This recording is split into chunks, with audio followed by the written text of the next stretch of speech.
Serial फासले की अपने एक एपिसोड में हम देखने वाली हैं अरे भाई हम ये क्या देख रहे हैं एनी और ज़वियर दोनों एक साथ किचन में काम कर रही होती हैं। हाँ ये करिश्मा कैसी हुई जब ज़वियर घर से बाहर जाने लगती है तो इन्हीं से कहती है कि देखो एनी अब इन पेपर्स पर साइन कर दो, अब तो मैंने तुम्हारी तमाम शर्तें मान ली हैं। तभी एनी कहती है कि मेरी शर्तें तो अभी मुकम्मल नहीं हुई, सिगरेट छोड़नी पड़ेगी, मैं इन पेपर्स पर तभी साइन करूंगी। तो ज़वियर सिगरेट की डिब्बी एनी के हाथ में रख देती है और एनी फिर कहती है कि मेरी एक आखिरी शर्त ये है कि तुम्हें मेरे हाथ का बना खाना हर रोज़ खाना पड़ेगा। वैसे तो मेरे खाने की बड़ी बुराई करती हूँ लेकिन खाना खाकर बुराई करना।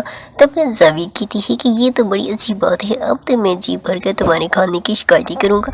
और फिर एनी से पेपर साइन करवा कर ज़वियर वहाँ से चले जाती है। वही वाह इन दोनों की तो दिन ब दिन काफ़ी अंडरस्टैंडिंग होती हुई दिखाई दे रही है। छोटी तो बड़ी अच्छी बात है। दूसरी तरफ लूप में फिर से एनी सैड हो जाती है और अपनी डायरी लिखने लग जाती है और कह रही होती है कि मैंने तुम्हारा की टाइम से इंतजार किया है, अब शायद वो इंतजार खत्म हो जाएगा। जिस ख्वाब को मैंने हकीकत बनने देखना था अब वो शायद ख्वाबों का सफर बन जाएगा, क्योंकि मेरी हर खुशी सिर्फ मुझे दूर से दिखाई देती है। अब तो मैं जानती हूँ कि वो कभी मुझे नहीं मिलेगा। अरे भाई एनी ऐसी बातें कहीं इसलिए तो नहीं कर रही कि इसका रिश्ता किसी वजह पर हो गया है, बट वो तो बाद में पता चलेगा। अब दूसरी तरफ ये देखो कि भाई ज़वियर तो एनी सी बात का इतना पाबंद हो जाती है कि जब सिगरेट पीने लगती है तो एनी का ख्याल आ जाती है और सिगरेट को उसी वक्त ही फेंक देती है। इतनी में ऊपर से आदिल आ जाती है और कहती है कि ज़वियर तुम्हें एनी ने नहीं बताया कि उसका रिश्ता पक्का हो गया। तब तो भैया ज़वियर की तो होश उड़ जाती है और फिर बाद में कहती है कि हाँ तो एनी को भी पूरा हक बनती है लाइफ में आगे बढ़ने का,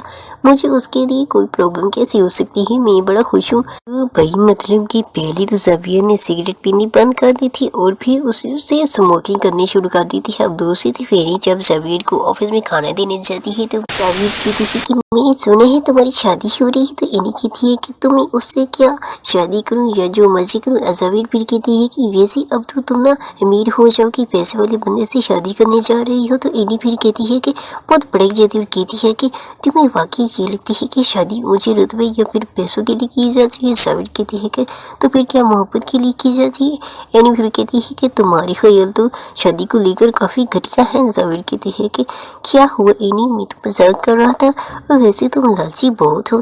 तो भैया ज़वियर को खाने नहीं देती बल्कि उससे ये कहती है कि कहीं लालची लोगों के हाथ का खाना खाकर ना तुम्हारे अंदर भी लालच ट्रांसफर न हो जाए। और तुम्हें सिर्फ एक बात जरूर कहती चलूं कि मेरे लिए शादी का रिश्ता कभी शॉर्टकट था और ना ही कभी हो सकता है। और फिर दूसरी तरफ शबी एनी को वीडियो कॉल करती है और उसे दिखाती है कि एनी देखो ज़वियर उस लैला के साथ कैसे हंस कर बातें कर रहे हैं, मानो बरसों से बिछड़े हुए मिले हो। एनी तो बेचारी दुखी होकर कवरी कर देती है। अब दूसरी तरफ निदा एनी से कहती है कि एनी तुम ये क्यों जबरदस्ती की शादी कर रही हो जबकि तुम जानती हो कि ज़वियर तुमसे मोहब्बत करते। एनी कहती है कि ज़वियर मुझसे मोहब्बत नहीं करता बल्कि वो तो अपनी अना का गुलाम है और बिना जिस मोहब्बत में अना शामिल हो जाना वो मोहब्बत कहलाने के लायक नहीं रहती।